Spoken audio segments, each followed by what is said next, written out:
বশীকরণ নকশা।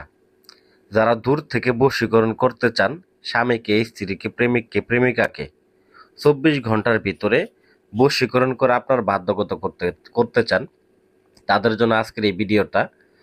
তো আমি আগে প্রথমত আপনাদেরকে বলি, তো আপনার অনেক জায়গায় হয়তো বশীকরণ কাজ করে থাকবেন, কিন্তু অনেকের কাজ হয় নাই। অনেক তান্ত্রিক কবিরাজের কাছে ঘোরেন, আইসা বলেন ভাই কাজ হয় নাই। তো সেই সকল ভাইদের জন্য আমার পরামর্শ থাকবে। তো আসলে ভিডিওটা দেখতেছেন বিধায় আমার নাম্বার নিয়ে আমাকে ফোন দিতে হবে এমন কোনো কথা না। নাম্বারটা দিচ্ছি এর জন্য, ভিডিওটা নকল করে এর জন্য। তো আমি আপনাদেরকে বলবো আমার ভিডিওটা প্রথম থেকে শেষ পর্যন্ত দেখেন, নিয়ম জানেন, দেখবেন স্বামী স্ত্রী বশীকরণ, প্রেমিক প্রেমিকা বশীকরণ, বন্ধু বশীকরণ, ভাবি বশীকরণ, সকল বিদ্যার ক্ষেত্রে এই বিদ্যাটা আপনি ব্যবহার করতে পারবেন। তো এটা বশীকরণের একটা পরীক্ষিত বিদ্যা। তো কেন বশীকরণ কাজগুলো হয় না, কেন মিস হয়, এক নাম্বার কথা। দ্বিতীয় নাম্বার বিষয় হচ্ছে যে কিভাবে কাজটা করলে 100% ফলাফল পাবেন এবং নিজের কাজ নিজে সমাধান করতে পারবেন। এবং একটা জিনিস মনে রাখবেন, বশীকরণ কি জিনিস এটাই অনেকে জানে না। তো প্রথমত বলি, বশীকরণ জিনিসটা হচ্ছে কোনো ব্যক্তিকে নিজের নিয়ন্ত্রণে নেওয়া। মনে করেন আপনার স্বামী আপনার কথা শুনে না, বা স্ত্রী আপনার কথা শুনে না, স্বামী পরকীয়া করে, স্ত্রী পরকীয়া করে, বা প্রেমিক আপনার সম্পর্ক করছে কিন্তু এখন আপনার সাথে সম্পর্ক রাখতে চাচ্ছে না। সেক্ষেত্রে আপনি এই বশীকরণ বিদ্যাটা যদি প্রয়োগ করেন বা ব্যবহার করেন, সেক্ষেত্রে আপনার স্বামী বা আপনার প্রেমিক বা আপনার ভালোবাসার মানুষ, সে ব্যক্তিকে আপনি যা বলবেন সে তাই করবে।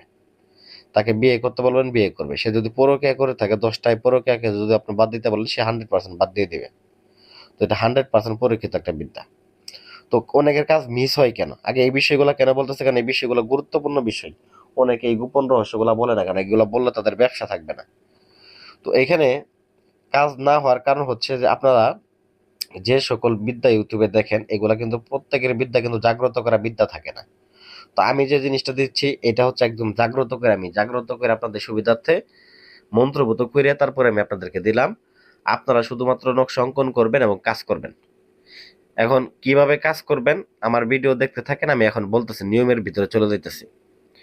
তবে একটা কথা বলি, একটা বশীকরণ কাজ করতে গেলে অবশ্যই কিছু নিয়ম পালন করতে হয়। যেমন যখন বশীকরণ কাজটা করবেন, যে 3 দিনে, এখানে কিন্তু 24 ঘন্টা থেকে কাজটার অ্যাকশন শুরু হবে, 3 দিনের ভিতরে ফলাফলটা টোটাল আপনি পেয়ে যাবেন। তো এই 3 দিনের ভিতরে যে ফলাফল আসবে, এই 3 দিন পর্যন্ত আপনাকে কোনো প্রকার সহবাস করা যাবে না, কোনো প্রকার গরুর মাংস খাওয়া যাবে না। এখন যাচ্ছে নিয়মে। নিয়ম কি, আপনি যাকে বশ করবেন তার নাম নেবেন, তার ছবি নেবেন, আপনার নাম নেবেন, আপনার ছবি নেবেন। তো নিয়ে কি করবেন, ছবির উপরে নকশা অঙ্কন করবেন। 2 জনের ছবির উপরে নকশা অঙ্কন করবেন, 2 জনের নাম লিখবেন। লিখে তারপর আপনি কি করবেন, 2টাকে লাল সুতো দ্বারা ভালো করে পেঁচিয়ে নেবেন এবং আর একটা সাদা কাগজের ভিতরে এই নকশাটাকে অঙ্কন করবেন। অঙ্কন করে আপনারা সেই সাদা কাগজটাকে আপনারা পলিথিন দিয়ে পেঁচিয়ে নেবেন। পেঁচিয়ে নিয়ে এই পলিথিন দিয়ে এই পানিটা, আপনি একটা 1 গ্লাস পানির মধ্যে এই পলিথিনটা বা এই নকশাটা ভালো করে ভিজিয়ে ওই ব্যক্তিকে আপনি যদি খাওয়াইতে পারেন, তো এটা আপনার 24 ঘন্টার ভিতরে 100% কাজ হয়ে যাবে। আর খাওয়াইতে না পারেন, ওই নকশাটাকে তাবিজের মধ্যে ভরে আপনার হাতে ব্যবহার করবেন।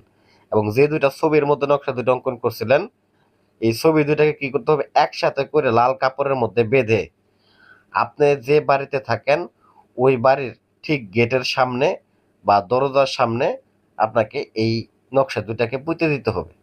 তবে নকশাটা অঙ্কন করতে হবে মেশক জাফরান কালি দ্বারা, বা যারা লাল কলম দ্বারা অঙ্কন করেন, লাল কলম দ্বারা অঙ্কন করতে পারেন।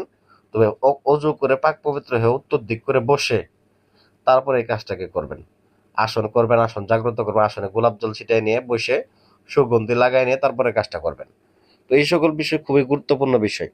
তো এইভাবে যদি আপনি এই নকশাটার কাজটা করতে পারেন 24 ঘন্টার ভিতরে, যেহেতু একটা জাগ্রত করা বিদ্যা, আপনাকে জাগ্রত করতে হবে না আর অতিরিক্ত করতে হবে না। দেখবেন 24 ঘন্টা পর থেকে এই কাজের ফলাফল আপনি নিজের চোখ দিয়ে দেখতে পারবেন। কোনো তান্ত্রিক কবিরাজের কাছে যাইতে হবে না, কাউকে টাকাও দিতে হবে না। তো আশা করি ভিডিওটা ভালো লাগবে। ভিডিও যদি ভালো লাগে ভিডিওতে লাইক করবেন, চ্যানেলটা সাবস্ক্রাইব করবেন। ধন্যবাদ সবাইকে। আসসালামু আলাইকুম ওয়া রাহমাতুল্লাহি ওয়া বারাকাতুহু।